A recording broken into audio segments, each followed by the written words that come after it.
পিঠা বানাবো আজকে, তো প্রথমে আমার আম্মু নারিকেলগুলো কুড়ে দিচ্ছিল আমাকে।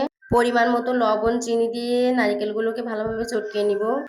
এখন আটার ডোটা সাইজ অনুযায়ী কেটে নিব। অন্যদিকে আমি হাঁড়ি বানাচ্ছিলাম। পিঠাটা পরিমাণ মতো নারিকেলটা দিতে হবে, ভিতরে দিয়ে ভালোভাবে মুখটা আটকিয়ে ডিজাইনটা করে নিব। এই যে নিচ্ছি, আপনারা যার যার ইচ্ছা মতো নিতে পারেন। অন্যদিকে লুচি বেলে দিচ্ছিল আমার আম্মু। যে পিঠাগুলো বানানো শেষ, এখন গরম তেলের উপরে আস্তে আস্তে দিয়ে দিব। তো ভাজা শেষ, আমি এগুলোকে উঠিয়ে নিব।